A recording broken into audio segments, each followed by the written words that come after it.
The viewership on Twitch is on a decline. The viewership on probably YouTube videos as well is on a decline in general as far as fault related content, because that does kind of go with the hype. And then the amount of streamers and amount of players is also on a decline. Oh, the players.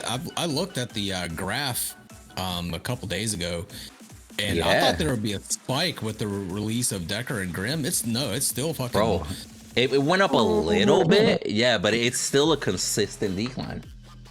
I will say that it's consistent with games, I guess, sort of. Like games normally, you know, they hit like dying out and stuff like that, plateauing. Yeah. But their plateau is fucking low. I mean, here's the thing. I get it, because in early access having only around 500 players, whatever, you know, like it happens. You know what I mean? Like that's nothing too crazy or unheard of, and games have come back from lower than that before. So I'm not stressing it too bad as far as the number of gamers, right? But like, to give you an example, on July 18th, there were 100 different content creators that streamed Fault on Twitch. On the 18th, 100 different content creators logged on that day. If I go down exactly 1 month later to August 18th, there was a total of 17 of us that streamed that day. Oh God. You feel me there? That hurts. Like literally, and then once it hit that 17, following days, I'm just gonna go numbers 16, 15, 16, 18, 13, 15. Bro, 13? That means that if anyone gets on, you're already top 15 streamers. That's a hard hit. And I don't think they realize, because here's the thing, I don't think they realize the fact that it's okay if people leave and come back. That's normal in an early access, right? It's bound to happen. But I don't think they realize that if your content creators don't come back, then the actual people that follow them might not come back either. Feel me? The game becomes an afterthought. You need the content creators to keep it in the forefront of people's minds. They need the stream notifications popping up. They need those video notifications popping up to keep them reminded that Fault still exists. And then they see, oh, there's this new patch. Maybe I should go try that. And then that'll bring people back in and they'll like it even more. But if nobody's doing videos and nobody's streaming the game, then people just fucking forget that they even have Fault. It becomes one of those Steam games that just sits there. Oh my gosh. Like, don't even bring up my Steam library. Yeah, right. Oh my God, but you're not wrong. You're not wrong. Like, if there is no, let's say a thrill, if there's no thrill, like if you don't get home from work and if you don't have that feeling like, yo, I can't wait to get some Fault games in, it goes to the back burner. Like you said, it's just another Steam game, and you're literally gonna play where your friends are. And you have no idea how many people I've had DM me and be like, yo, I love the game. I'm trying to get my boys to play the game. They played the game. They're not playing the game anymore. They didn't like this. Yeah. They didn't like that. And then there goes the one I see a lot is, like, I got my friends in Fault. We came in and got the shit kicked out of us over and over again, and they stopped playing. The Fault's own community is killing the game. There's no need for the top fucking players to get together and just kick the dog shit out of new players. I've got a screenshot in my Discord. A dude did a screenshot where the team was lined up just outside the core, just where they weren't getting hit by the core, but they were lined up outside the fountain, and weren't ending the game. They were just killing anybody that would try to come out. That is so toxic. Out of the fountain.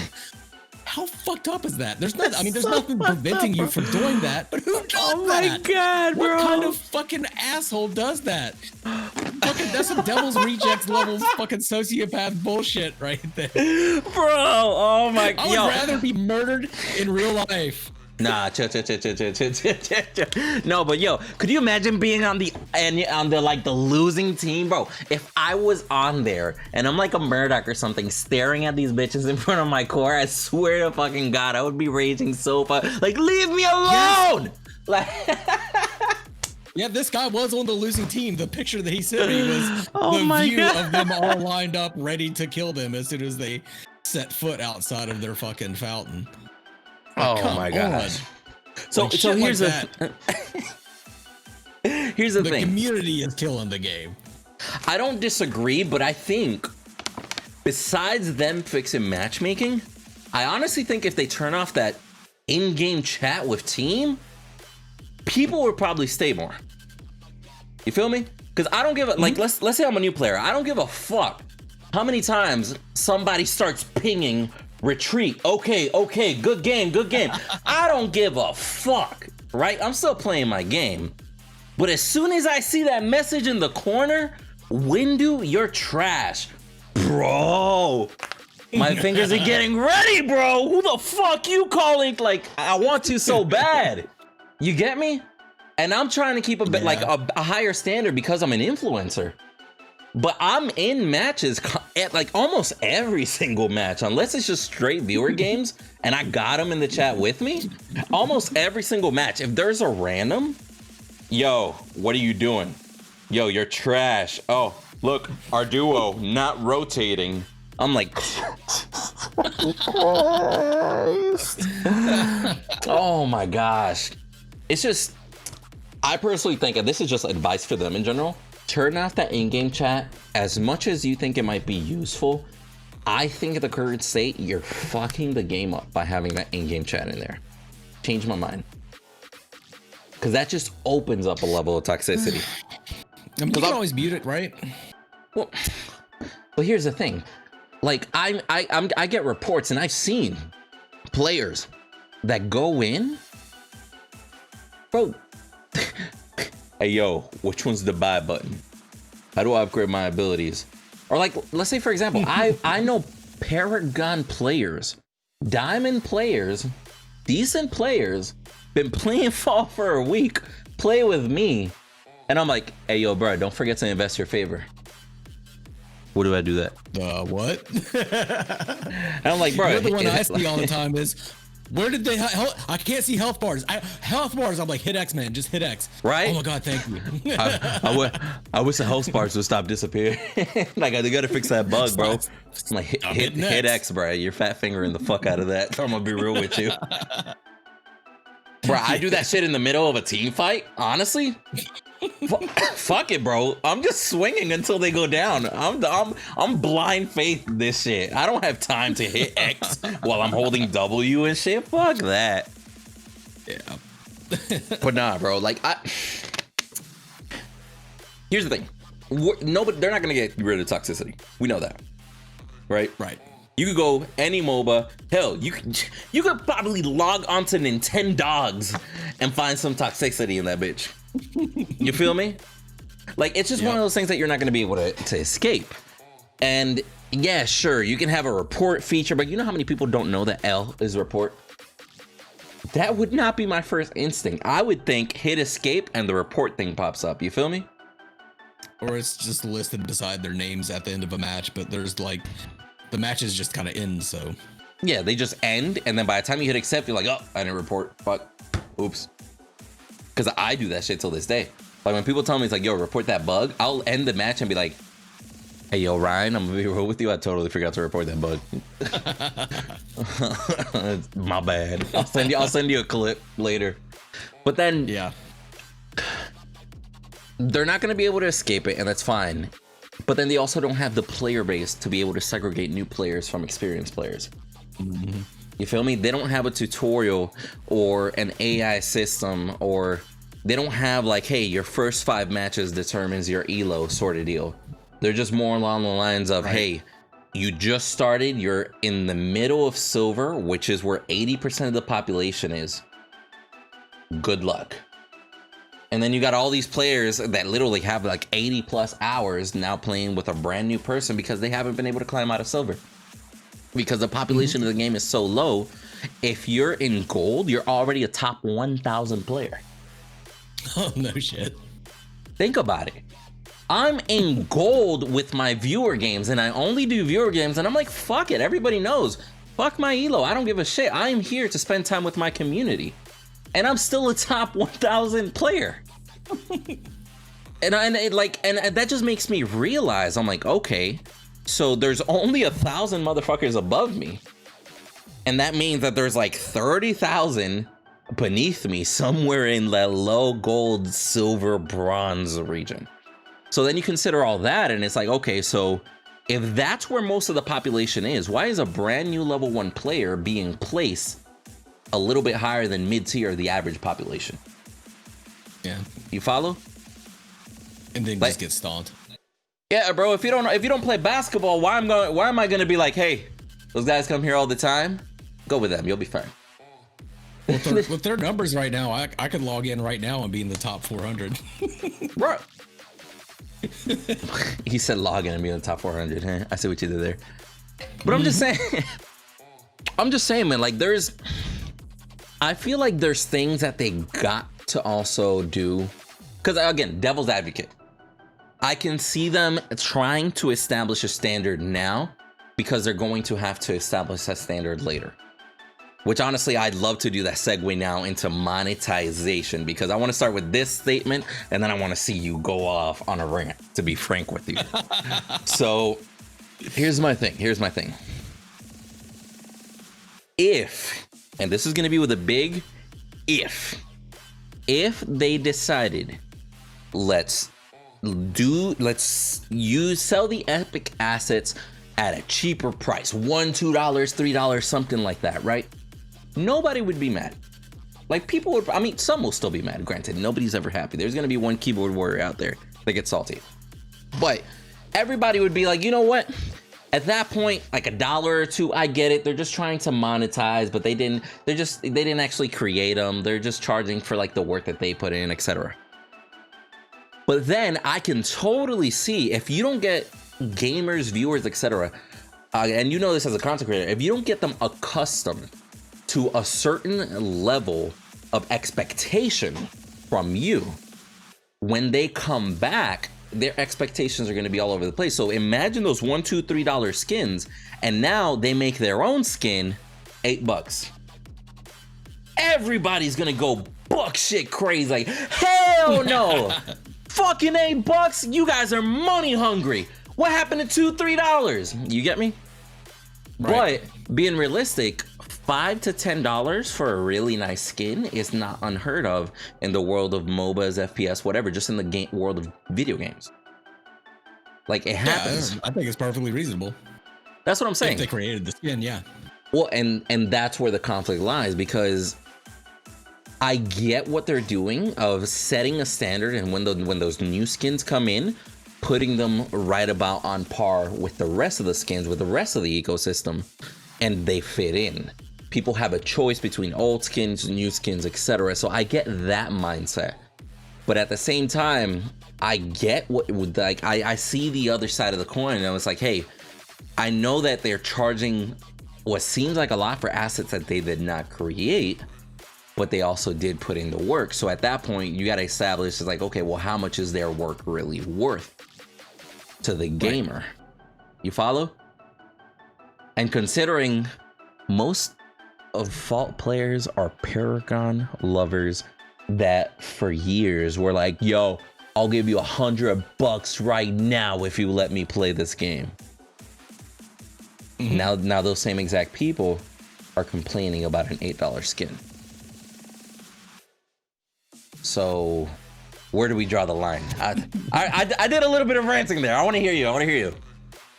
Okay, well, here's my thing. This is kind of what sparked the whole thing. We were talking about the battle pass. Yeah. My thing is, I didn't like the battle pass when it was announced. I like it even less now, and for more reasons. My original reason for not liking the battle pass, as I kind of brought up in the comments of your video, is I think that they're already overcharging for the early access for the game. I think that the prices they have, they're charging AAA prices for an indie product, and I don't think that's right, especially since they're developing that product with assets that are hand-me-down assets from Epic.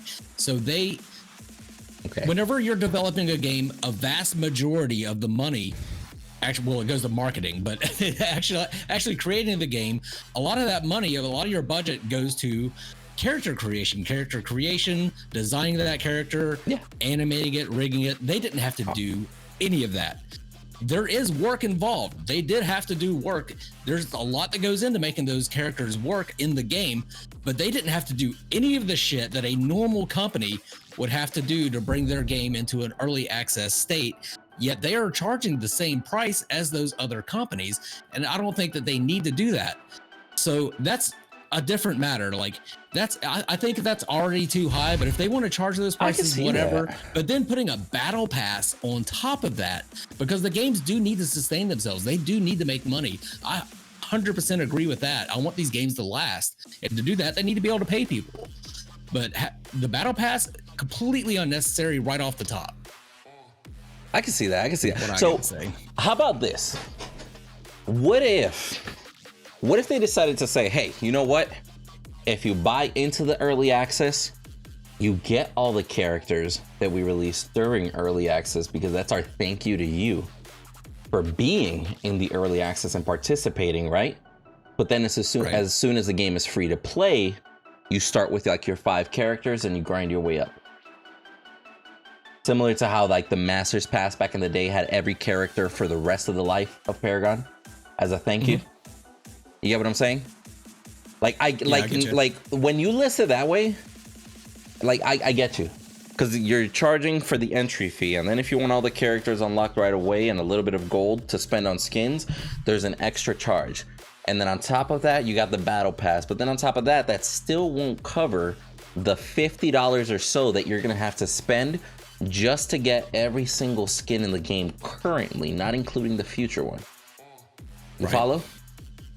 Yep. So I 100% see it.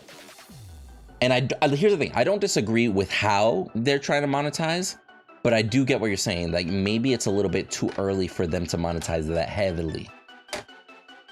I wouldn't mind a battle pass once they're actually in full release and the game is free. I wouldn't mind a battle pass then. Right now, they need to get rid of it.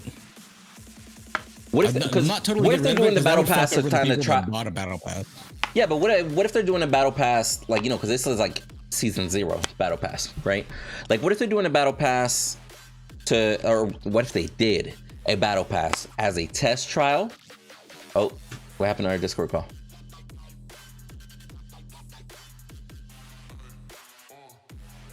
Did the Discord just crashed? Question mark? Hold on. Yo, Discord crashed. What the fuck? Uh-huh. I lost you for a second there. Bro, my Discord straight crashed. What the fuck? So you were in the middle of talking about the different seasons of battle passes. Yeah. So here's the thing. Like, this is season 0, right? I'm kind of with you. I kind of would have preferred that they didn't charge season 0, because by the time season 0 is done, they're aiming for a release of the game by the first quarter of 2021, according to their charts. Okay, good. So I kind of would have preferred, you know, like tone back on the monetization, let people play with the skins and everything, right? Just have it like completely unlocked, because they already have a little bit of money, quite frankly, from what they raised initially. And then what if from there, once the game is released, season 1, and let's say January, February, whatever, right?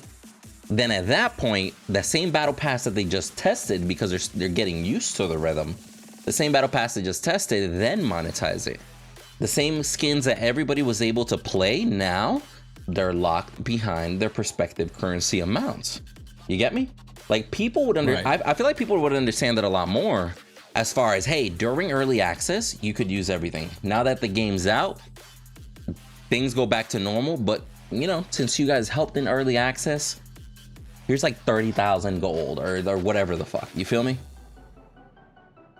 Like, an incentive, because they still need to monetize later, but maybe they should have just used these 6 months as test trials for the game, not test trials for the monetization. Yeah. You feel me? They went way too hard on monetization way too early. See, and I feel like that's just like I wouldn't even say a lack of communication, because I you know, seeing the way that they work, you know, we both know that they communicate pretty extensively with each other. Right. I think it's one of those things that the people in charge of the marketing side, because that's really what it comes down to, whoever the marketing side is, the people in charge of the marketing side had a plan that they wanted to execute. And then the people with the game, you know, the game development side had a plan, the art, you know, Alaya over in the website, everybody had a plan for set dates. I think as an easy misconception can come across as, hey, we all gotta, like, from a simple phrase as saying we all gotta be ready by July 17th. That could fuck up a lot, because now the monetization guy wants to make sure that all his monetizations shit is in the game. The website has to be ready. You get what I'm saying? By one simple line that might have not been elaborated on enough, so to speak. Yeah. But I just think they never should have done the, like I said, they never should have done the battle pass. It never should have been a thing. And then you think the player base is affected because of that? Yes, absolutely, 100%. People view it as pay to win. That wasn't my problem with it in the beginning. I stated my problem with it in the beginning is that they're already charging higher prices than they probably should. They didn't need the battle pass. Right now, though, I think, like, just really thinking about it, it kind of is pay to win, and it shouldn't be. The early access, nobody should care about their wins. Nobody should care about any sort of competitiveness. They should care about testing the game and making sure it works well when it finally releases. However, Strange Matter themselves have fostered an atmosphere of competitiveness through releasing ELO and having tracking it on their website and posting leaderboards. They have created the sweatiness and a competitive atmosphere, and then they have this battle pass which gives people an edge for, it's only a week. But you can't say that having access to a larger hero pool doesn't give you a competitive edge. That's a competitive edge that somebody pays for, and they get it for a week before anybody else does. So if you don't pay for it, your other options, if you are one of these people that cares about rank and you're trying to rank up, your other options are to just not play for a week. So the game you paid for, you can't play for a week because you don't have the battle pass, or you know, just kind of suck it up and play anyway and hope that your ELO isn't affected. Or you suck it up and buy the fucking battle pass. So it kind of is pay to win. I think it is. And that's the reason I don't like the battle pass now. So there's two reasons that I don't like the battle pass. I'm trying to meet you on the pay to win side, because I don't know, because like whenever I think of getting the heroes early, I just immediately jump to Rainbow Six Siege. On Rainbow Six Siege, they sell different tiers. You know, let's say for false example, you know, the first tier, second tier, third tier. The way it works in Rainbow Six Siege, as long as you buy, I want to say it's as long as you buy the third tier, you get the characters, the newly released characters, and they always drop 2 at a time. Similar structure. You get them 1 week in advance than anybody else. Now, I can see how it may be an advantage, because usually new characters are broken, like hella broken, right? And even they usually have broken, people don't know how to counter them yet, so they're still kind of broken even if they're not broken. True, but you could always make the counter argument that people don't know how to play them just as well. You follow? Yeah, true. So that's more of a 50-50, and that's more up to chance on that one. But I don't know, like, because like in Siege, like whenever you'd go up against another player, and I also felt the same way in Fault. Like whenever you went up against another player that had a character that you didn't, and let's say whether it be somebody that's keeping up with the characters, getting every single one as quick as possible, or whether it may be somebody in 2 years from now that starts the game and they only have 10 characters, for example. Like whenever you see somebody with another player, usually it makes the player strive to get that other character if they really want to, or it just strives them to get better, because especially in a MOBA, unless there's something that's game breaking, you don't necessarily need a specific character to win a specific role. You feel me? That's like if they release Rampage a week early for the Battle Pass owners, and then out of nowhere, let's say Rampage, you know, he's really, really good, but let's say he's not broken. Like a good Boris will still fuck him up, right? I personally can't sit here and be like, yeah, that's a competitive advantage, because quite frankly, the competitive advantage comes from the player that's comfortable in their role and their character. Like if you're great at Narbash and out of nowhere, FaZe comes out a week later, I don't know that you're going to be an amazing FaZe, but I know you're going to be an amazing Narbash. So isn't your competitive advantage to use the character that you're used to? You feel me? Like, can't that counter argument be made? You could reason through that, but the problem here is perception. Anytime someone has access to a larger hero pool, whether they use those heroes or not, the perception from the community is that they have a competitive edge that they paid for. Once the community perceives Strange Matter to be or Fault to be a pay-to-win game, that's where the problems come. That's where they lose people. So to be devil's advocate, like, do you think it's just like a Fault thing because they're using all those assets from before? Because whenever you just said that, like whenever people can easily just pay to get the rest of the players, I immediately just thought League of Legends and Smite. How you can easily just unlock all the characters by paying a flat fee. And then it was like $30. It was like $30 for Smite, yeah. On Smite, yeah. $30 God pack, and then you got every god from then on in the future, which I personally didn't get. I literally only have like 20 gods in Smite, because I literally only unlock the ADCs, to be real with you. But like, it's like there's gonna be a clientele for both sides. You feel me? The ones that are gonna pay you with game time, the ones that are gonna pay you with monetization. And I can tell you that like, for example, me playing Smite, I never felt like I was at a disadvantage whenever I saw, oh, yo, I just got whooped by, I don't know, like let's mention an ADC. I just got whooped by Hu Yi in Smite. Like, I gotta unlock Hu Yi. Like, real shit, I was just like, all right, I gotta find a way to counter that as Fernunos, the guy that I played. Or like, for example, if I saw somebody whoop my ass with Anubis, I didn't immediately say, yo, he has an advantage because he has Anubis. If I was an ADC over there, I was like, fuck, how do I counter that?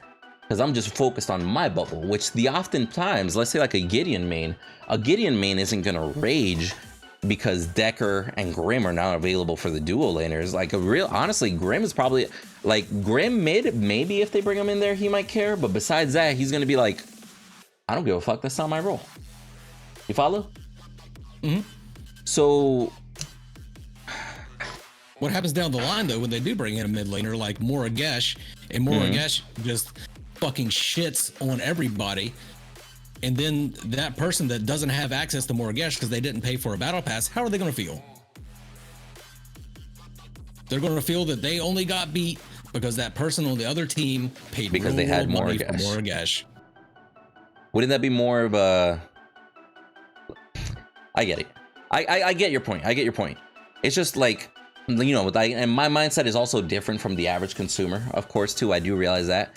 Because me, even if that thought came to mind, like, they're only winning because they're using Muragesh. Immediately, my mindset is, how can I counter Muragesh? Or how can I help expedite the process of, hey, you guys need to fix this bitch that's broken? Because unless she's broken, with my skill level, I should stand a chance. And well, even more to the point, you and I, neither you nor I give a flying fuck about our elo. Yes. Like, I didn't get the battle pass because I don't give a fuck if somebody has an advantage over me and beats me, but that's just me personally. However, I don't think that anyone who has paid for the game needs to ever be put in a situation where they feel like they should have to pay to get an advantage. Even like, I will never feel that way, but that doesn't mean that other people won't, because they're, like I said, Strange Matter has fostered that atmosphere of competitiveness in Fault that doesn't need to be there right now. And a side little subject too, you know, within the same realm, I actually had, and one of the reasons why I made that, like, you know, the stuff you gotta know video on Fault, because I was literally just in stream chilling, and longtime viewer came in saying, Fault is play to win. I fucking hate this game. And, just like our conversation, I was like, why? Like, why do you feel that way? Like, I'm curious. Tell me more. And their first articulate your criticism. No. Because like I said in that video, like for me, like my college professor always told me, unless you give constructive feedback about how to fix a situation, you're literally only giving a whiny ass opinion that nobody needs to hear. Mm-hmm. You feel me? So that's why I always try to encourage people. Don't just tell me how you feel. Tell me why it made you feel that way and how can it be better. Because me as an influencer, I can't throw my influence across. I can't try to use my influence in your favor if I don't know what direction to push. You feel me? So, yep. So I asked him, I was like, okay, so why? Why do you feel it's pay to win? The first thing he said was, because I can't play Decker and Grimm. It's pay to win. I shouldn't have to pay the battle pass to be able to play those characters. And ironically, I told him, I was like, bro, you don't have to pay to play those characters. Literally tomorrow, they're available for everybody. Like it says it on their website, season pass holders get to play the new characters for 1 week and then they're available for the rest of the population. And immediately that person was like, oh damn, I feel bad that I complain now. I thought they were legit just permanently locked behind a paywall, like 100%. Oh wow, that would suck. Right. And that's why I made the video, because the video just starts by me reading the EA page on fucking YouTube.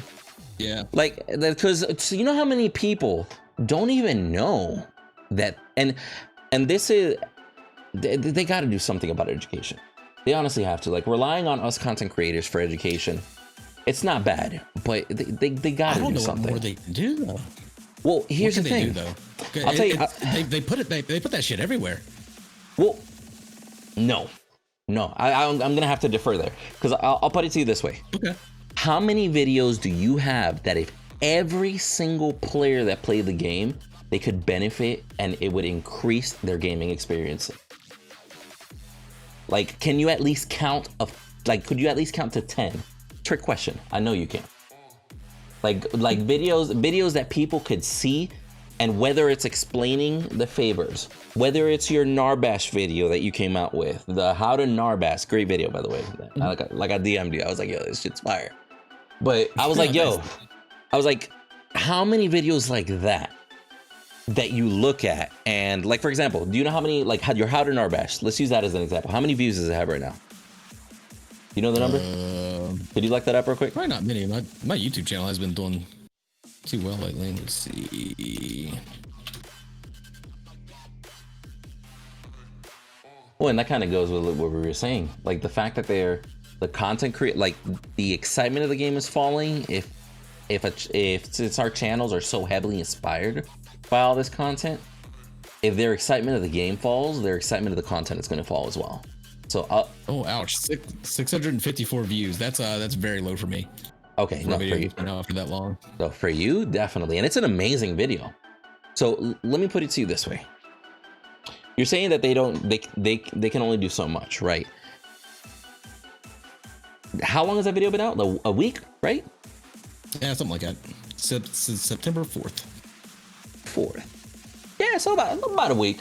Let's just say about a week. So in the last week, how many times has Strange Matter Studios shared your video? Oh, I don't know. I'll pay attention to that. How many times? To be honest, I didn't post it in the partnered content either. No, I got you. But I'm such a terrible content creator. No, you're good, dude. But here's what I'm saying. I promise you, people from Strange Matter Studios saw your video. Mm-hmm. Because anything that's Strange Matters related, believe me, I promise you, there's at least one person that goes through and filters through the content to make sure what was said, make sure feedback, etc. Whether you post it in there or not. You follow? Right. So along the same lines,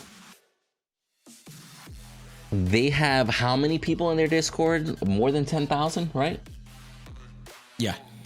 Okay. So more than 10,000, and you know, let's not even argue about, you know, active users, blah, blah, blah. But even if they posted it on Discord, quite frankly, how many people just ignore their Discord notifications or don't see their Discord notifications or whatever, right? How many people are just simply going to turn on Fault, log in and play their game, never look at Discord, never look at YouTube? And I'd be willing to bet a resounding amount, right? Oh, yeah. Now, what if they literally just had a tab up there, a simple tab that says, I don't know, hashtag tutorials or partners or partner content or something like that, just a tab. And as soon as you click on that tab, in the main screen of the game, all you see is a YouTube playlist made by them of content that people should check out. That would help their experience of the game. A lot of mobile games do that. That's what I'm saying. And it literally, you click it and a hyperlink pops up to your web browser. Very simple. You follow? Mm-hmm. And like you said, there's a lot of mobile games that do that. There's a lot of actual games themselves, like either in their launcher, in their login screen, in the main screen. You click on a link for a video tutorial and now you get sent to YouTube. Sometimes it's a video by the same company. Sometimes it's a content creator. But just having that information accessible in the number one place that you know your players are going to be just makes sense to me. Like an analogy that I might use is, okay, so if you know for a fact people are going to be driving down the highway, why is your billboard on the back road saying, check out this content? Yeah. If you know the highway gets 1,000 people per hour, why is that, hey, how to get better at Narbash listed on that back road right next to the suburbs? We're just those few that drive through there are like, hey, I remember, you know, I look at that billboard a lot. I know when something new gets posted on the billboard, I recognize that, I watch it. You feel me? Yeah. Not only would that help promote content creators, but that would help promote learning. That would help promote growth as a community for everybody. And that's something, quite frankly, that I feel like they're dropping the ball. Like before, like in my opinion, and again, personal opinion, in my opinion, before anybody should have thought about how to implement skin selling in the game, they should have thought about how can we teach everybody our game first. Because till this day, with as many videos as all of us have made, I promise you there's people out there that still don't understand favor. I promise you. Now let me ask you, do you know how many favor it takes for you to get? I mean, how many minion kills it takes for you to get a favor? Is it 100? I have no idea. I would say 99% of people know. No, and I'll be honest with you. I look for that information everywhere. It's nowhere to be found. I had to message a developer a few days ago to get these details. 35. Every 35 is one favor. Oh, really? So when you think of that, you know what? I'll be real with you. Farming to 115 minions early game, early to mid, might be worth it. 3 favors make a lot of difference. I wouldn't bitch and complain about that first raptor that got taken if I already got 2 to 3 favor myself. You follow? Yeah. Or for example, a lot of people might not know that you get a favor every, like when the first tower goes down for the enemy team, your team automatically gets a favor. Everybody. Right. A lot of people might not know that. A lot of people might not know. And that's important to know because you want to race. If it's a race, you want to win that race. You want to get their tower down before they get your tower down. Exactly. So and favor, because they don't get the favor. They don't. If they've got a tower down, they don't get that favor when they get a tower down. Exactly. And these are. And here's what I'm saying, Mangoose. This is a simple core mechanic of the game. This isn't a complex strategy. This isn't, hey, you know what? This is how you go from bronze to masters. This is a core mechanic of the game that influences the game on a match per match basis. And the community does not know this. The content creators don't know this. They just expect everybody to guess and play the game. How do you want people to play your game at such a high competitive level if people don't even know these details and if it's not easy access to them? You know how simple it would be? Hell, Ryan, Omnina, any of those homies. Honestly, quite frankly, most of them are pretty decent on camera. They have good voices, good mics, etc. They could literally just make a 3-minute video explaining favor, how it gets applied, how often you can earn it, how it's beneficial for you, and just have that shit posted in the front fucking page. The Quang skin teaser is still there, Mangoose. The Quang skin teaser is still there. I look at that every time and I'm like, why am I still staring at this? The skin is out. You follow? I apologize to whoever created that skin because I have dicked on that skin so hard so many times. Really? I don't think it's that bad. I definitely get the RoboCop vibe off of it, to be honest with you. Like, I look at it, I'm like, yo, it's RoboCop with a sword. I really feel that way. I really do. But honestly, as a unique skin, considering how much worse it could have been, I'm not expecting a unique skin. I'm not expecting a unique skin to 100% blow my mind. But like the energy Quang, the sparrow with like the feathers and shit like that, you feel me? Like when I see skins like that, I'm like, you know what? The attempt for me is good enough, right? Mm-hmm. The skins, they're decent. Believe me, I've seen way worse skins in some other games. I look at some of these skins in some other games and I'm like, I'm not paying $2 fucking for that. Get the fuck out of here, bro. But, bro, back to what I was saying. Where is the learning? Where is the experience of the gamer?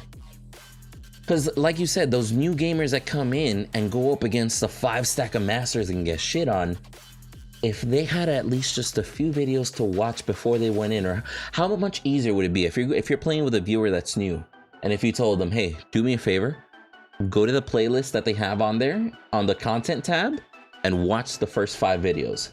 After you watch the first 5 videos, let's play. Because it's like, I'll be real with you. If the person that's playing with me, regardless if they're new, if they have a basic concept understanding of favor, if they have a basic understanding of the objectives and what they give you, if they have a basic understanding of fucking priorities, or just, hey, like if they have a character legit, you know how back in the day when you would watch the hero overview, you know, before you did your funny ones, like the original one, they'd be like, hey, we recommend you build this and this on this character. Yeah. It was something so simple. And people didn't have to follow it. But if somebody was brand fucking new the first time playing, they'd be like, all right, they recommended attack speed and power on Drongo. All right, you know what? Fuck it. I'm going to build attack speed and power. YOLO, I'll figure it out. And you'd be okay. Yeah, you'd be okay if you did that. But there was at least a foot in the door for you. Yeah. As opposed to coming in and not only having a game that's in progress, but a complex game at that. I honestly feel like it's not just the new player versus the experienced player wall. I think it's just the new player barrier in general that's fucking up the growth of the game. I really do. Like, there's a lot of things that aren't, but that's just something so simple, bro. Like, that's what I'm saying. Like, I can make a YouTube playlist right now of top 5 videos created by, you know, the top content creators that you need to watch before you play Vault. I can do that in a heartbeat. And legit, even if it's a simple text in the menu that says click here if you want to learn more about Vault, and the playlist pops up. And it's just a link. You don't even have to have the video integrated, just a link. That would change so fucking much, bro. And that's the part that pisses me off the most, I gotta say. Maybe I guess they probably just don't have the money for it. I can't with you, bro. Oh, I fucking can't with you. Oh my god. I mean, I'll tell you another big problem. Another big problem here. I'm gonna go. A whole different thing, but I'm gonna unload right now. Bro, go. The community so many people, not everybody, of course, but so many people have picked one game or another and just drawn a line in the sand. Like they'll say, I'm with Fault, or I'm with Predecessor, or I'm with Overprime. And then they just support the dog shit out of anything that their game does.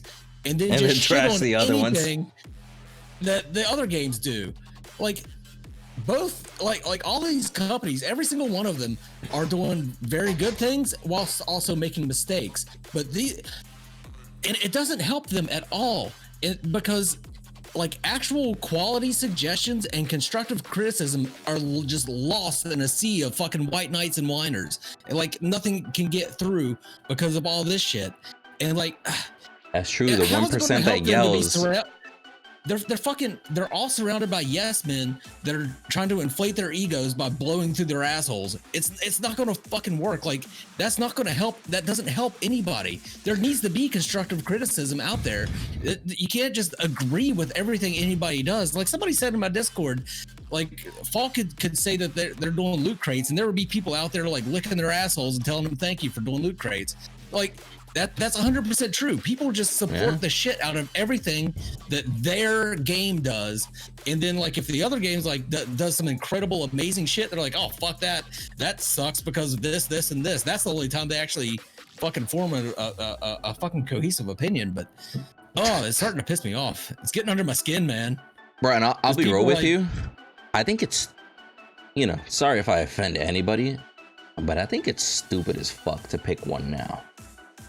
It is. It totally is. Like any of these projects 2 years from now might not exist, and that's just a realistic outcome. We hope that they will, and we'll support them.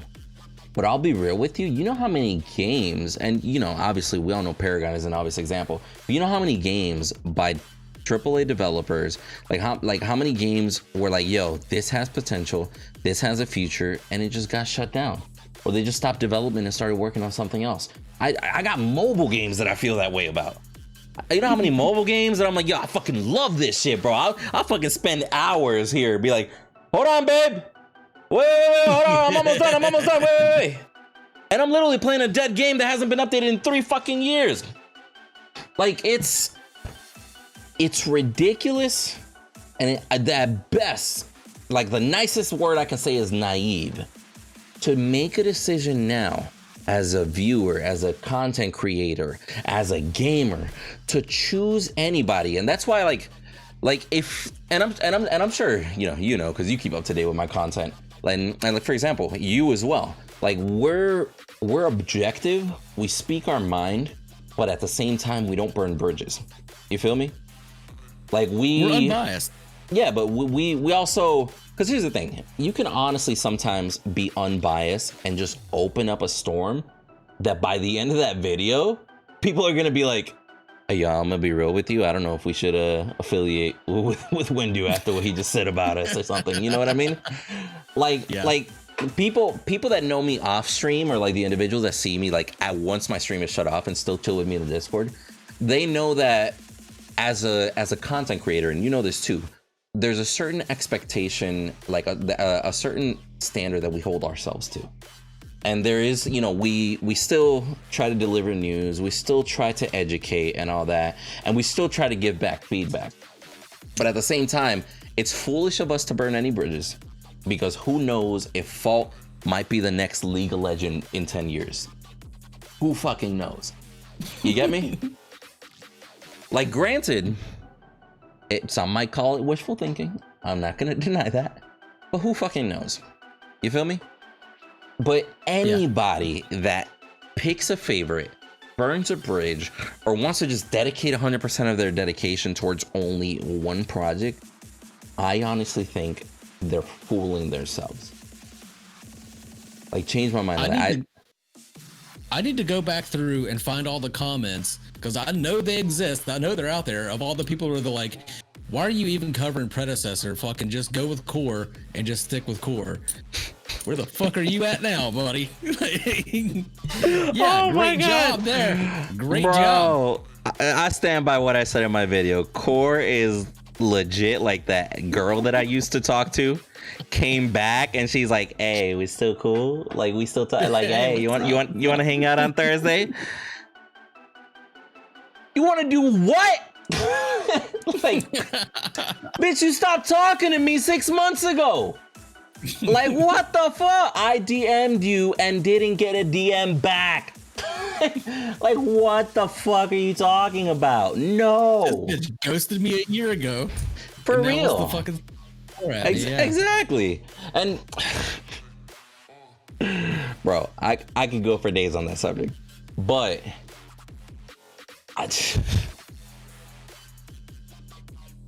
people gotta get fucking real, bro. Like, people gotta get fucking real. Like, I honestly think that people's expectations, people's hopes are not only ruining their possible experiences with other games, but that same hope is ruining their experience with the game that they were rooting for. Like, people are setting up their own fucking quicksand, and then they're complaining as soon as they start sinking in it. Like, you have no idea how many, actually you do have an idea, sorry, about how many people are like, hey, you know what? I'm gonna be real with you. I was hyped for Fault. I started playing Fault. Man, this ain't Paragon. This is whack. I refunded my money. And I was like, okay. They never claimed that they were going to be Paragon. That's what I'm saying. And I'm like, I respect it. But here's why. Because information that is not easily available to the public. And here's the thing. Let me put a fine line in easily available. Can they find it? Yes. Is it out there? Yes. Will they know where to look? No. Let's put a finger for that one over here. Well, do they know where this information is exactly? No. How can they find out where this information is? Well, I don't know. Have them ask somebody, and hopefully that person knows. Not a good method, right? And then on top of that, is the information clear enough for them to understand? And that is a maybe. Because real shit, just the first fucking sentence, you know what? No, the second sentence on the early access page says, early access release will help Fault evolve into what we strive for it to be, an original third-person MOBA built on the bones of a game that we all held dear, where the community voices are heard. Mm-hmm. That's a pretty damn good sentence. That pretty much says it all. But if you go to the early access page, there's 2 paragraphs, and immediately on the same page, I don't even have to scroll, how to get into early access. Bro, how many people are gonna ignore the fuck out of that early access information and immediately go down how to get into early access, founder packs, Fault pack, masters pack, etc. Season 0 pass overview, 2 characters, okay, August, October, extra benefits include. And with all that information on that page, who gives a fuck about the second sentence? With so many pictures in an ADD society, who gives a fuck about 2 paragraphs? The other thing too, I don't care if you say that it's a new game, that it's built on the bones, that it's inspired by whatever. Mm-hmm. If you are pandering to the Paragon player base and you take a character named Murdock that looks like Murdock, plays like Murdock, fucking shoots like Murdock, people are going to expect that character to play like Murdock did in Paragon, because that's Murdock. You can't just put a new spin on it and then be surprised when people are like, I don't like this because it's not like the Murdock in Paragon, because that's fucking Murdock from Paragon. Like, it's, you know how many people are, you know, make your own goddamn assets. Bro, you know how many people are in the game playing Murdock and still don't know, like, and fully understand the kit? Because they're not going to sit there in the middle of a game and read 2 sentences to explain his passive. You feel me? A lot of people don't understand. Like, they're like, why does his sirens go off sometimes? Bro, that's like, what I'm saying. Like, so many fucking characters. Like as soon as I hear a Narbass say, "Oh, yo, my mana's coming back pretty quickly," that's nice. I'm like, this motherfucker doesn't know his passive. Oh no. I'm like, oh, okay. Hopefully he can land his stunks. Let's just keep going. Or like, and here's the thing. Let's be mindful that on Murdock and like Narbash, those passives are, you know, just reading into it a lot simpler, right? Let me give you an example. Sparrow's passive, gaining the stacks, right? Mm-hmm. Like you gain basically extra damage per hit. Right. That's simple to follow. I can expect somebody to read that real quickly if they read it, because 9 times out of 10 people only hit control to upgrade. Like, who knows if they read it? But let's say that one, you know what? Okay, land more hits, do more damage. Makes sense. What about her E? E. What about her E? Like, have you played Sparrow? Have you got a chance to try her? I'm going to tell you right now. I've played Sparrow. I've looked at her E. I have no fucking idea what it does. I just know that I hit E and then try and land all my basic attacks afterwards, because it has something to do with landing base attacks after I hit that E button. But I honestly don't know what the fuck it does. Bro, Sparrow's like an ADC player. Yeah, but even for an ADC player, like, it honestly took me a second, a tester, a partner to sit there and be like, okay, I understand what her E does. You tap that button, it builds stacks. Those stacks are only useful if you right click your enemy. Now they're slowed depending on the amount of stacks that you created. That's it. Oh, really? See, I thought they were always slowed as long as you had stacks on them from her passive. No, that's what I'm saying, bro. Like, how easy would it be to create a YouTube video or grab a YouTube video created by somebody? I've seen non-partnered YouTube videos out there explaining the hero kit well. And I was like, yo, real shit, bro? Because they sent it to me. It's like, yo, give me your feedback on this. Do you like the video? And I watch it and I'm like, that's a good ass fucking video. Doesn't have any crazy effects or anything like that, but it's a good ass fucking video that gets a point across and explains how her kit is used. And then I look at this video, bro, that's what I'm saying. Then I look at it and I'm like, 27 views. And I'm like, there's information out there. And here's the thing. Even if people search for it, there's information, like there's videos that I've created or that you've created that, quite frankly, the YouTube algorithm is just not going to put on the front page of that search result. Quite frankly, because that's not how YouTube works. YouTube shares what's popping. Brand new whip just happened. Sorry, I had to do that.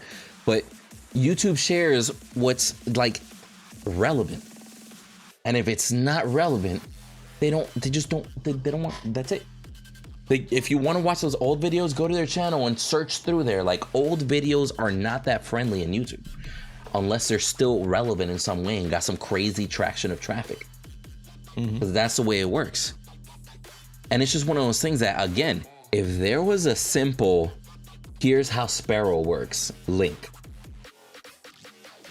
in the game, like, hell, when you click on her character under the hero portion, follow this link to see how her kit works. A simple link, and bam, now somebody understands how that character works in 3 minutes or less. Yeah. As opposed to that individual getting frustrated because she's getting dicked on by a twin blast that knows what the fuck he's doing. You follow? But they used to main Sparrow, and she's a little different, so they're gonna try her out. Next thing you know, 7 games later, fuck this game, they killed Sparrow. When if they actually knew how her kit worked, they could easily be like, okay, I see what they did there. I can make that work. Because hell, as a Sparrow, hitting somebody with your own slow is still good. That's amazing. Yeah. It's fucking bonkers, especially if the more you hit them, the more damage. They just try to run away. They just got slowed, bitch. You're getting hit an extra 4 times now while running away. Fucking bonkers. But where's that information?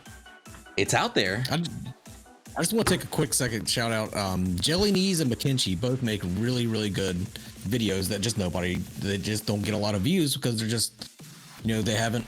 That's just YouTube. That's YouTube algorithm. They both make really good videos that really outline a lot of stuff that we're talking about. There's a lot of people. Yeah, shout them out. Everybody, go follow. Yeah, give them like at least 1,000 views on the last video or some shit like that. but that's what I'm saying. Information's out there, and granted, partnered content might get seen more than non-partnered content, etc. But I'll be honest with you, it's just the nature of the beast on YouTube. How many partners do you and I see still only get maybe like, hey, this video is 3 weeks old, 200 views? Yeah. Partnered creators. Because that's just not the way that YouTube works. So if YouTube is not going to share that content because YouTube isn't incentivized unless, again, there's hype around it and there's activity. But one of those struggles is a video that has low followers, low subscribers.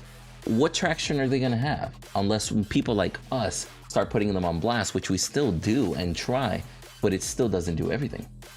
So why isn't that information just easier access in that one main traffic source? The game. Even a simple news tab. Like I understand it might be difficult to like incorporate new pages into, new sections to go into. But even if they put a simple Word document on a page with links and said, we're working on the visuals of this page in the corner, people would appreciate that shit. People would use that shit more and know where that information is more because it's there in their highway. Sorry. I'm telling you, bro, especially about that, because that's the thing, like at least my channel specifically, I'm not even specifically tailored around entertainment. I'm specifically tailored around helping people learn. You feel me? So when I see all the video opportunities, I like it. And, that's good for me. But at the same time, whenever I see the fact that there's 30,000 different accounts, some may be, that's just a random number I'm throwing out of my head. I don't know if that's exact. But let's say it's 30,000 accounts and I see my video about things you need to know in Fault only has 1,000 views. In my mind, I'm just like, yo, this, that's a video that could help a lot of people. But that's a video that 29,000 people haven't seen. Those are 29,000 possible people that played this game and immediately said, fuck it, it's not worth it. Yeah. But if they had those tips, bruh. So I agree with you on the monetizing thing for the fact that, yes, it needs to be done, but no, it shouldn't be a focus, at least right now. I'm okay with them monetizing to a certain extent, even in early access with the different stages of the game they give you, right? I do think that they went a little bit overboard, and quite frankly, they just put the chicken before the egg, and now they just have to wait for an egg eventually. They're basically in that stage right now. But whenever I think personally about these little things, what could make this game better for the community, the first thing on my mind is not skins, because people do want skins. People want characters. People want skins. Don't get me wrong. But as far as retention, actual retention, I just think that they need to step that part up. I really do. Yeah. It's almost sad. I just want to say I do like Strange Matter. I just realized that I've been trashing them for about an hour here. I do like Strange Matter. I like a lot of what they've done. I really like Fault. I think they're doing amazing things and they deserve praise. I just do not like their monetization practices. To use the car analogy that they always fucking use, where they say that they got the assets, but it's like getting a car that's all in pieces, then they have to put it together. Well, guess what? Most other car manufacturers have to make the entire fucking car. They don't even get those pieces. So I kind of feel like they're selling a used car at a new car price is what's going on. So, yo, my God, bro. I hate to say this, but as much as a car guy as I am, That was a pretty damn good analogy. I can't even fucking lie. That was a pretty damn good analogy. I'll tell you another analogy I used the other day. I hate this is one thing I hate when people do is when they say that, well, this game had problems too. They had problems with their game too. Okay. Oh, we're bouncing out. Well, yeah, you cut it off for a second there, but you're back. You're back. Okay. They're like this AAA studio. They had fucking massive problems with their release, or they have, these problems and bugs and stuff. Like, yeah, okay, that's fine, but that's like saying that, like, that's like ordering a sandwich from Subway and they fuck your sandwich up, and you're like, oh, I guess I'll just eat this anyway because Quiznos fucked my sandwich up last week. No, you put the sandwich back. Tell them to fix that shit. You don't just. The failures of another game do not excuse the failures of this game. Like, that's a good point. There's also several successes that you can cite as well. So that's a good point. I mean, one of my big things that I like to harp on. Yeah, I mean, again on that one I can see both sides. I really can, because of course there is a level of understanding that I just feel like isn't there towards content creators, especially like a smaller studio. But you bring up a very good valid point too, as to the fact that, okay, so you literally are almost using another studio as a scapegoat, and it's basically pretty much, because that's what they're doing. Like, yes, they're trying to raise awareness about, like, hey, understand that this is a smaller studio, but that is a double-edged sword, because when you say stuff like that, like, hey, League of Legends had issues in the beginning too. Well, you're not League of Legends. This isn't 20 years ago. This is 2020, where I can start using Unreal Engine and put the character model in there and be like, yo, I can make a Twin Blast dab or some shit like that. Like, which I can do. That's just what I'm saying. Like, it's not the hardest thing to get in there and do something, but it is hard to do it right. You feel me? Mm-hmm. Like, going from just fucking around with it to actually putting it in the game really is a 0 to 100 comparison. Like, I don't want anybody watching to think that I'm downplaying on all the hard work that they're doing. But it really is one of those things that the entire gaming community's expectations have risen over the years because of the potential that developers can do over the years. You feel me?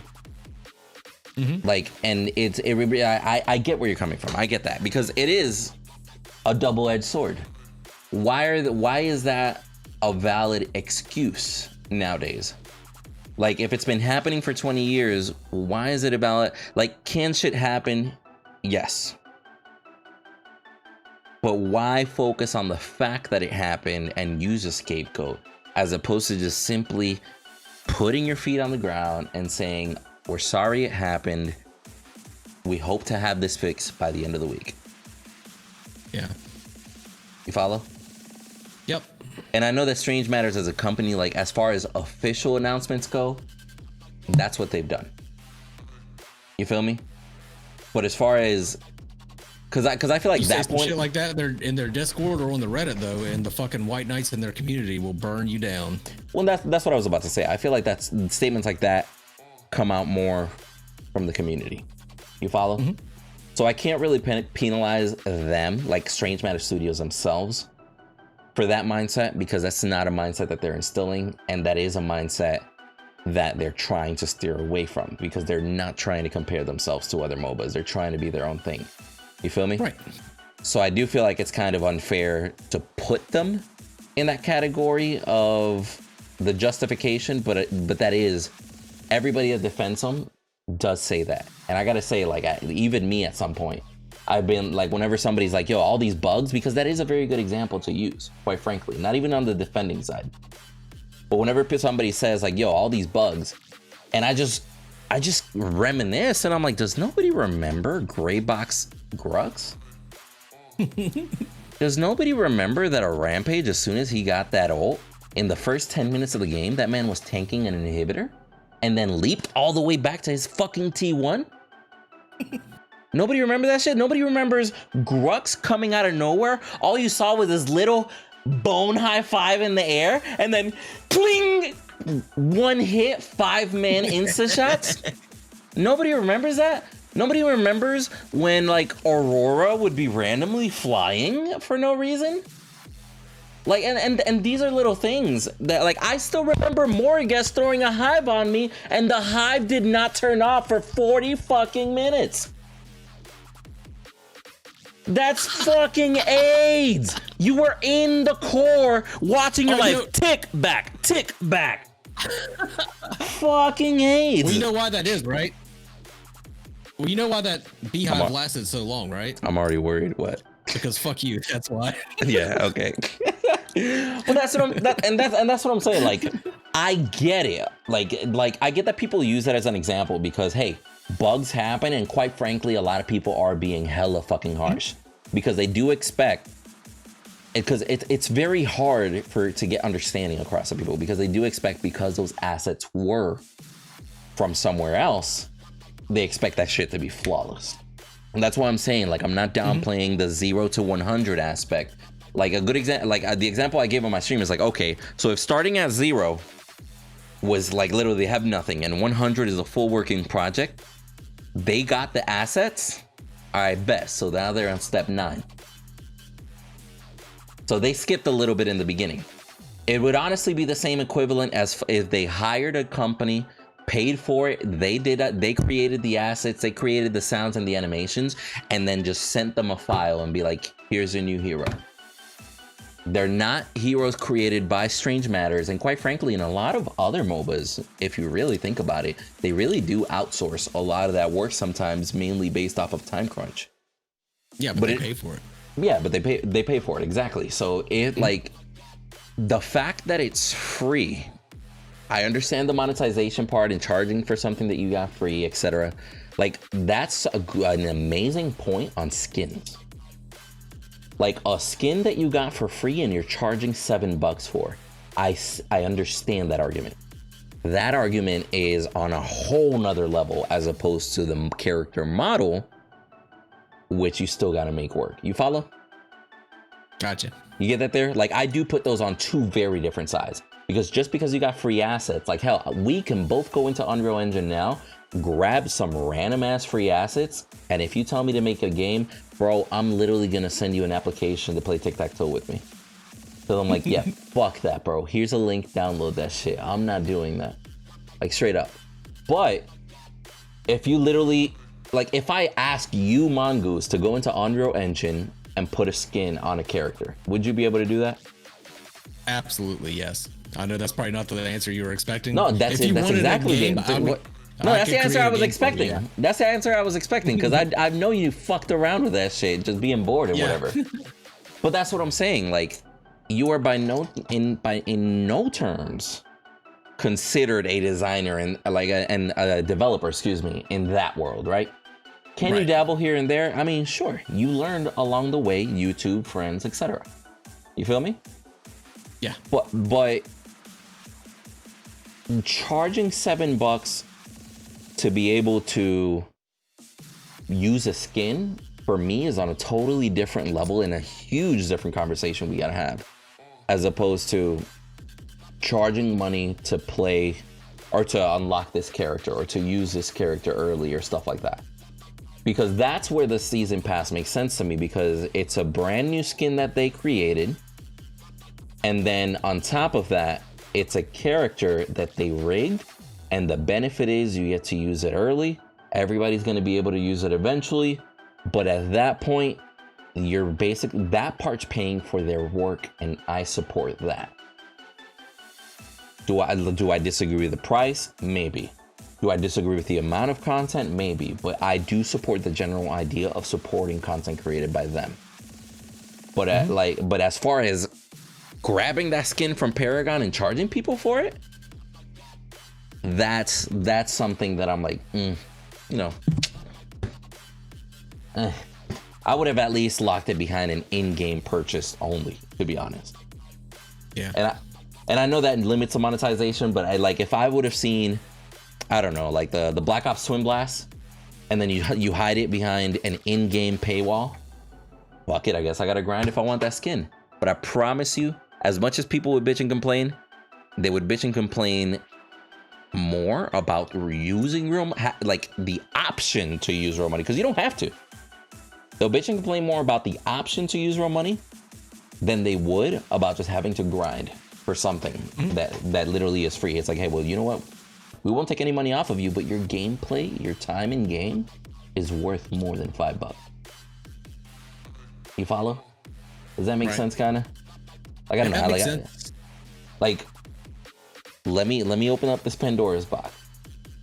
Do you think that, you know, like when we're talking about characters, rigging, and everything, do you think that paywall is or should be considered different than a paywall for like skins, like easier assets to use versus harder assets to use? Do you think there should be a differentiation?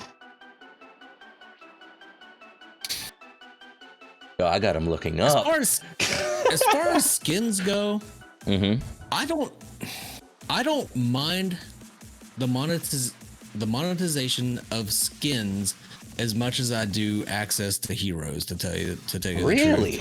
Okay. In fact, I wouldn't mind if they took the skins that were never made available, that Epic released but were never made available in Paragon. I personally wouldn't mind if they monetized those and put them behind a real money paywall. Like only money paywall or both? Only money. If they did only, I wouldn't mind. I think a lot of people would, and I don't think they should do that because the backlash would be fucking crazy. But I personally wouldn't mind it. But any skin that was available in Paragon, I don't think you should have to pay twice for. You know what I mean? Like, you already paid for that content in a different game. You should be able to unlock that for free in some way. Yeah. Definitely not with real money, but in-game currency. But yeah, I think the skins that were never made available, I think they should. I wouldn't have a problem with them monetizing those, and I sure as fuck don't have a problem with them monetizing their own created skins. Even though there was a dude in my Discord that created the Lumberjack Boris skin on his own in like 15 minutes, and I was like, what the fuck? He did everything but the hat. I mean, I can see stuff like that, because that literally is a reskin. You feel me? Like, granted, reskins are easier, but it still took somebody a little bit of work. But that's also why reskins usually are cheaper than an actual character model change, right? That hat probably took a lot of work. Maybe. I mean, I'll be real with you. Again, I don't know shit about that stuff. Like, being able, like, hell, if I wanted to put, like, one of the reasons why I love the Gorilla Twin Blast the most, like, people might not realize it, my man's got an earpiece on, chilling, listening to music. He's got sunglasses on. He has a bandana, and every other fucking skin, I just gotta watch the back of Twin Blast Horrible Fade. Every other fucking skin. You feel me? So as soon as I see all those things, I was like, real shit, that's my favorite Twin Blast skin. I'm not gonna lie. And even Shadow Ops, I look at that shit and I'm like, this motherfucker got a weird ass head. I'm using another skin. Fuck that. I can't. But that's what I'm saying. Like, I don't know the difficulty. And I don't have an issue with them monetizing certain aspects. I don't even have an issue with them trying to find a way to monetize the work that they've done, because in a way they kind of have to, because once the game does go full release, there is no such thing as early access funding. Like, it's going to be free to play for everybody come the beginning of 2021. That's what their roadmap says. Free to play for everybody come the beginning of 2021, which, quite frankly, let's be real, 3.5 months away is when the year starts. Will it be at the very, very beginning? Fuck no. I'm already gonna call that shit. We already know that shit happens, delay, etc. But they're aiming for first quarter. I can easily see them aiming for March, February, March area. Follow? Yeah. Like, if they can have their game free to play and released before the anniversary of Paragon, that's gonna be fucking huge for them. What was it? April what? 20 something? Something like that. April 26th. Damn, bro, that's how you know you're hurt. But like, if they can get it before April 26th, or literally just, it would be even marketing gold to aim for April 26th. That's not the first quarter. You know, they've been known to bend a few lines here and there. You feel me? Like saying in, I don't know, like what was it that the EA was gonna come out like early summer, and then it came out on the 17th of July, like late summer. You know, but it's like, you know what? Fuck it. Like, people will get over shit like that. See, that's the thing that I'm willing to let them slide on with being an indie company is development times. If they are brand new to making a game, and I expect mistakes, and I expect them to take longer with development of stuff. It's update just patches even. Yeah, it's just that in today's gaming market, whenever you release a product, it is now up for scrutiny because alphas and early accesses have been ruined by fucking everybody for the past 8 or 9 years. They're all finished games now, so just being realistic about it. If that shit's not a finished product, like console, take your time to finish that product, and I'll give you all the time you need. But once it's out, it's now subject for scrutiny and comparison. It better work. Not just scrutiny, comparison. And that's what I feel like most of the community is actually focused on when they shouldn't be, but I feel like that's just what they go to immediately. They see effects. Oh, well, what about the effects on this game? They see a character art and we're like, oh, well, what about the art on this game? You feel me? And I don't know, like, it's rough. Like, because again, I'm trying to be devil's advocate. I'm trying to see both sides of the story. But if they're aiming for full game release, free to play for everybody, first quarter of 2021, I rather them test monetization options like now. As much as I hate to say this, I rather them test monetization options now than fuck it up when the game's free to play and everybody's in it. You feel me? I'd rather them fuck up with 1,000 people that were playing on a concurrent basis than fuck up with a potential 10,000 and being on the Steam page as free to download. The monetization, though, it's not like a testing thing. It's just ethics. It's an ethical decision. I mean, can we really say it's not a testing thing, though? Because you know how, like, some games have been ruined? Like, let's throw this example out there. Star Wars Battlefront. I'm a huge fucking Star Wars guy. Star Wars Battlefront was fucking tanked before the game was ever released because of its monetization practices. And it's not even... Because they were unethical. But ethics are decided by the individual, their own morals, you feel me? That's why, like, you can't really go based off of ethics, because the ethics of a board of directors is to make money. The ethics of a game developer is to create, to provide some sort of good content at a reasonable price to grow the community for the game that they love and the game that they're creating, you feel me? Ethics are guided by our morals and by our ambitions. So that's what I'm saying. Like, it's like, it might not be ethical for you, but I promise you, some motherfuckers in fucking Infinity Ward were like, hey, yo, I'm gonna be real with you. That shit was genius for making money. Tell you what, that wasn't fucking bad. They could have made a shit ton of money if they didn't catch that bad PR. Or non-ethical, but still making money. FIFA fucking loot packs. Open up a card pack. That game is banned in some countries in the EU and around the world because of that monetization being exposed to little kids and shit like that. It's not ethical. It's literally the loot boxes from Paragon. That wasn't ethical. You know what's not ethical? Let's have items in the game that you don't have access to, but your enemy does. Look at that. He's got 4 fucking rust breakers, and I don't have one as an ADC. How the fuck do I get a rust breaker? He's like, oh, well, you gotta open it. You gotta open up a loot box and hope that you get lucky. I mean, they're free every once in a while, after like 20, 30 hours, or you could just get $5 out. That's not ethical. So are you saying they need to test the ethics of their monetization practices during the early access? Is that what you're saying? I feel like it's a good place, but I just feel like they tested too much at once. Yes. Most certainly, yes. Like, if they would have just started with the Fault, you know, like normal Fault, Founders Pack, Masters Pack. Test that out. Is it worth to release exclusive DLC saying the game is free, but if you buy this, you get all the heroes unlocked automatically for $30?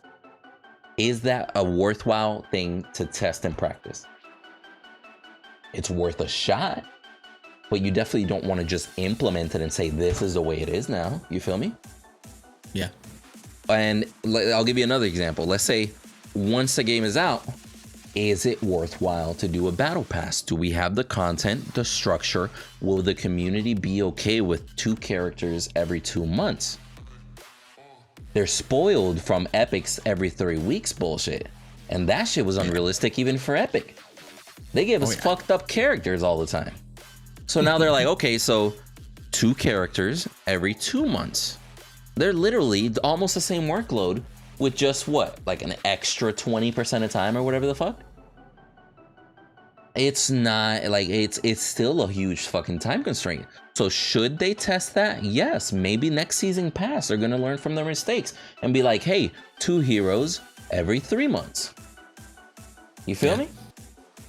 Like they need a spot to test all that. Or for example, we saw that their currency was not in the right position. They went back, they adjusted the currency in game of items, wards, skins, etc. That was a test that needed to be done. But I don't think it's a test that should have been implemented as soon as you made motherfuckers pay to get in the game. Yeah, like you were talking about with the hero scheduling, they can test hero scheduling without associating money with that process. True, but then the issue is if you test it that way, and then you have content creators giving news on that format, you got viewers being updated, gamers that are used to that format of let's say like every 2 months without having to pay. As soon as a game comes out and you say now you got to pay, there's going to be a revolution. There is going to be a fucking riot.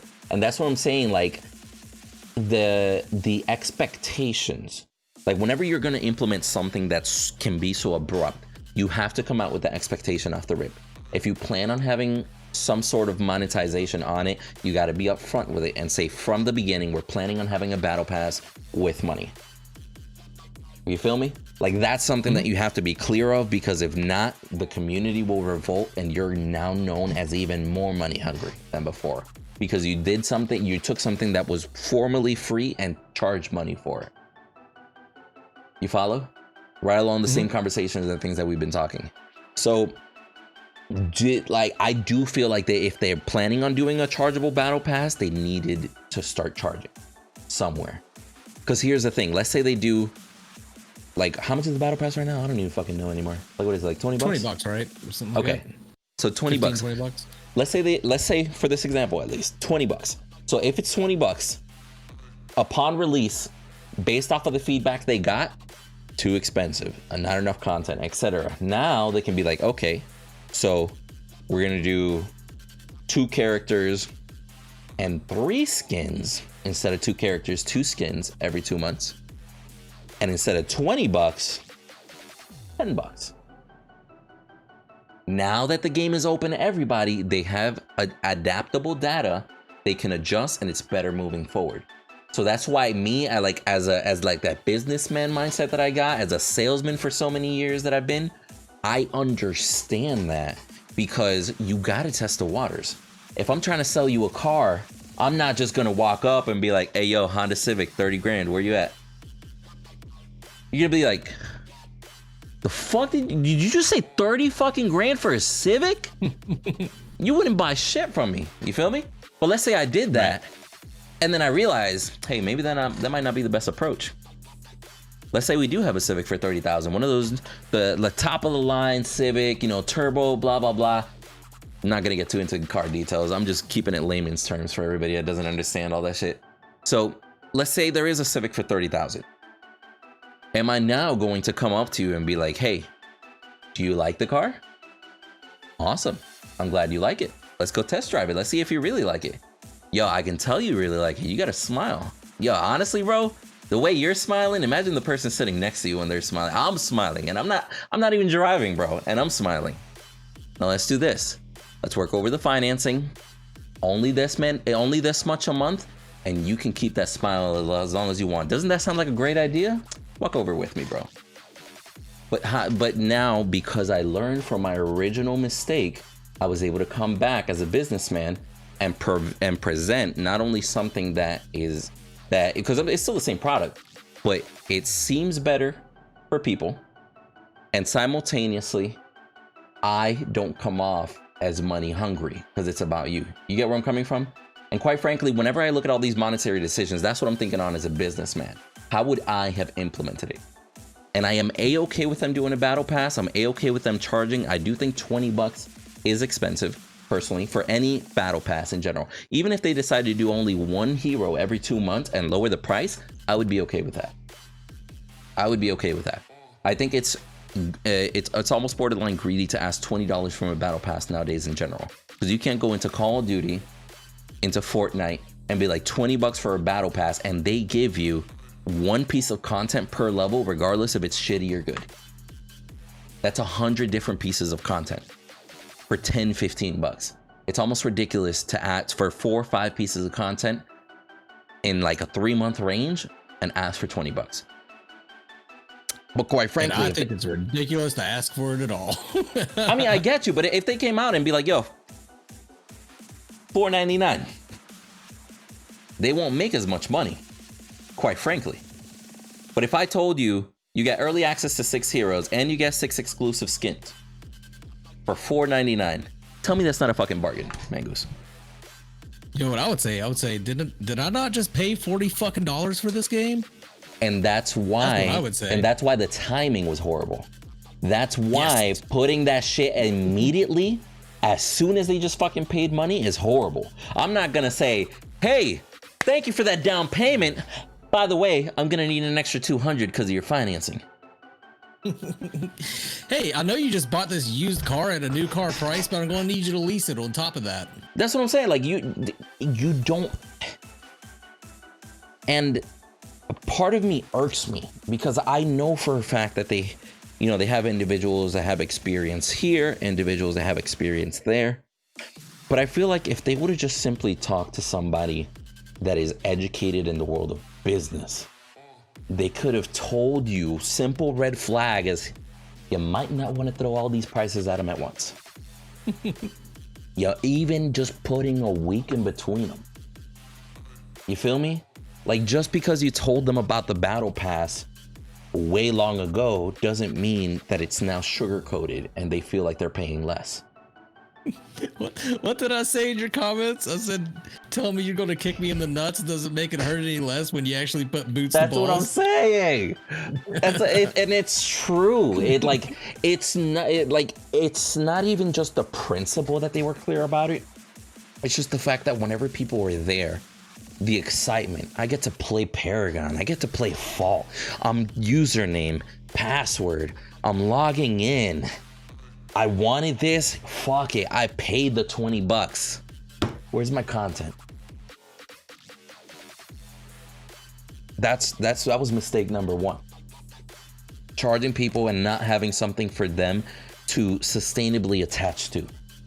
Because a random thumbnail that is not as cool as Twin Blast or Chimera smoking a pipe over there and shit. Like that little logo is honestly not sustainable content for those first 2 months. It really isn't. So charging people for something that did not have sustainable content from the beginning was rough. What you did give them when they bought that battle pass with everything included was a few golds for skin. Cool. I used that. I got like 2-3 skins. That was nice, but regardless, I was like, I just paid a battle pass, and calling it a battle pass is not a good idea in my opinion.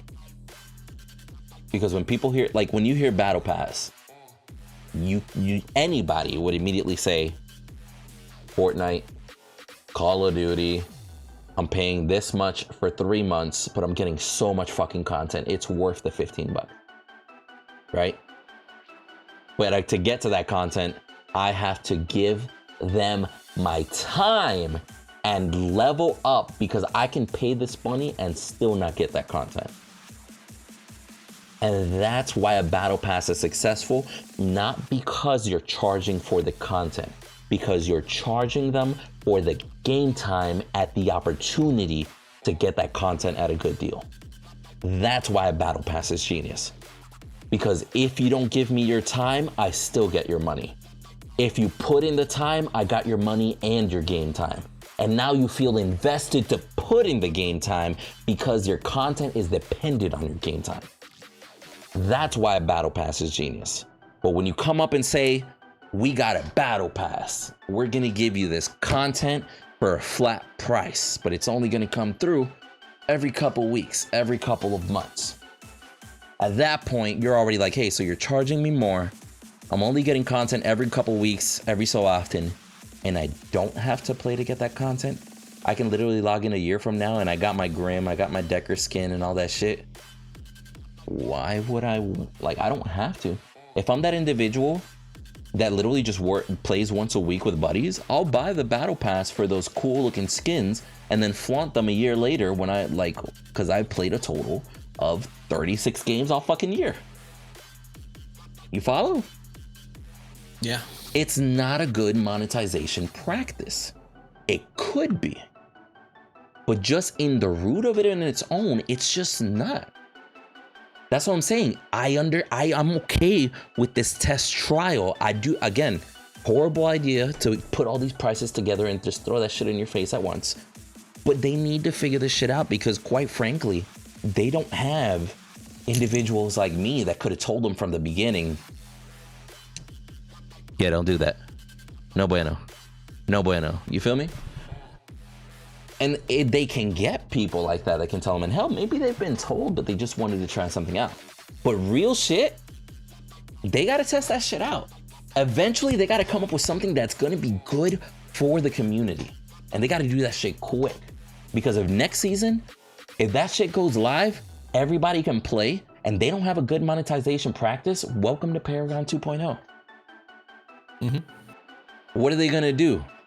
Pull a Paragon, hire somebody that was great at monetizing mobile games and just insert a brand new form of monetizing that still didn't work because it wasn't tested with the community. Just because it worked in mobile games doesn't mean it was working in Paragon. So the testing is necessary. And quite frankly, if I have to pay now to support, fuck it. Because and the business mindset that I have, that's the same thing as me saying, hey, Mangoose, give me this $20 now. I'm going to help you on your car. I realize right now I might not be the best mechanic, but these $20 that you give me now are going to help me become a better mechanic because I'm doing that practice now on your car. But by the end of the year, I'm going to be the only mechanic you need. That analogy makes sense. But that analogy is what they should have done. But what they're doing again is, hey, Mangoose, give me those $20. I might not be the best mechanic now, but I'm going to turn into the best mechanic possible. By the way, I know I asked you for $20 a month ago. I just remembered this plan that I'm doing with my tools. I got to pay $5 a month. So if you could loan me another 30, that way I could have the tools. You know what I mean? By the end of the year, you're going to be like, I fucking hate Windu. I'm just gonna go to the Dodge dealership or the Ford dealership. Fuck this, bro. I'm literally spending more money helping him learn. You follow? Yep. There are ways to do it, and there are ways that come across abrasive. They need to practice, they need to learn. I understand that. But quite frankly, they need somebody that has experience in business, because I don't know, and you'll agree with this for sure. They're building a business at the core of everything. This might be a game, this might be fun for everybody, but they're building a business. What would you say if I told you I'm starting a business and I've never even taken a single business class? I learned business off of YouTube. I got this, bro. I'll be here 10 years from now. Watch me. That's one of the reasons Project Stamina, the gigantic resurrection project, that's one of the reasons they are chugging along. They are doing that game. The game's fucking amazing, and it's because they are led by someone who has lots of experience in game development, the business side of it, and he's the one that's producing the game. And he's not. I wouldn't say he's calling the shots, but. That's the reason that game is doing so well, is because they have somebody with a head for business in their organization to guide it in the right direction. Exactly. To set out plans. Like he knew how to create the foundations and set all the workflow processes and that would help them get to where they are now. And it's fucking showing. I want to bring something up that's going to trigger a lot of people, and that we might get hateful comments on this one. Steve Superbill. Now, I'm going to say that is a great example of a good creative leader, of a good content creator, somebody with a vision. Like, to give you another example, George Lucas. Great at creative vision, great at leadership, great at getting the company to follow his vision for his project, his baby, right? You follow the analogy I'm giving there so far? Yeah. But that doesn't mean George Lucas. Lima Charlie. Yeah. Loud and clear, I got you. But that doesn't mean that George Lucas knew shit about business. That doesn't mean George Lucas was the one that handled all the monetary decisions. That doesn't mean that George Lucas was, if the project would have been left solely up to him, that doesn't mean that George Lucas would have been able to make it successful. Because believe it or not too many people know this, but like the original version of Star Wars, the finished version that he had created was actually kind of dog shit in the composition a little bit. It actually had to go through several screenings for him to figure out, is like, hey, well, this isn't that great. This isn't, too well. Like, did you know that the first few minutes of the first movie ever made, the first Star Wars movie ever made, literally got cut from the movie because it was more about getting to know Luke and his general life in the world, his daily activities. You got to meet a little bit of his family and everything right in the beginning. But people already, and that was the way that George Lucas had it in mind. But whenever that actually came down to business decision, the audience retention was down in the first 3 minutes. Like, people were already uninterested in what was happening. And they had to do a screen test to find that out. They had to show it to people, get that feedback, and then it's like, you know what? Okay, fuck it. We're just scrapping that entire beginning. Let's start here. Let's see how they like it. And then off rip, okay, so you're starting, he's buying these droids. Okay, what's kind of going on here? I don't really know. All right, what are those little sand peoples? All right, that's a little confusing, but people were already more intrigued. You follow? Right. One of the mistakes that people complain about all the time is that Steve Superbill was the George Lucas of Paragon, and they got rid of him. Right? So that replaced him with they didn't actually replace him with Donnie Mustard, but yeah, he was still there in the back, whatever. But well, they had different jobs. Steve Superbill was creative director, Donald Mustard was director. But he said they brought him down from lead creative developer. Correct me if I'm wrong. Right, and then he left. Exactly. So imagine this. Imagine, like, how do you expect Star Wars to take off if George Lucas isn't there? That's a comparison that a lot of people made. But what a lot of people don't realize is if it were up to George Lucas and only George Lucas leading the team, Star Wars might have not been what it was there today. What worked is that people helped George Lucas and, like financial advisors, this and that. Long story, a whole shebang of people helped him set up his movie to be as great as it was, helped him with the distribution, everything. You follow? So it really does come down to team effort, and it really does come down to the fact that even if Steve Superbill would have stayed, I don't think that Paragon would have succeeded. Because even if George Lucas stayed, it takes an entire body to be able to get shit going. You can't just say, hey, I got the brains, we got it. We're gonna make it to the end of this race only with brains. No, motherfucker, you're gonna need your legs, you're gonna need your arms for counterbalancing, you're gonna need your core for all that shit. You get what I'm saying? Mm-hmm. Even if Steve Superville would have stayed, that Paragon was going to be a dead game, because the rest of the body was not in sync. The rest of the body was not the body parts that they needed to make that successful game. And unfortunately, you saw the repercussions of different body parts fighting with each other. And you saw the repercussions of an executive board just replacing body parts thinking that it would fix it. That's what we saw. Right. So I need people, so like, it's like we need people to realize that there's many parts to making a game successful. Like you said, if you had, the more you have of business sense, game sense, all that, like the more well-rounded you are towards the top of the lead development team, the better it is for the game. 1000%. But Strange Matters has to learn from this, as well as any other person making this game.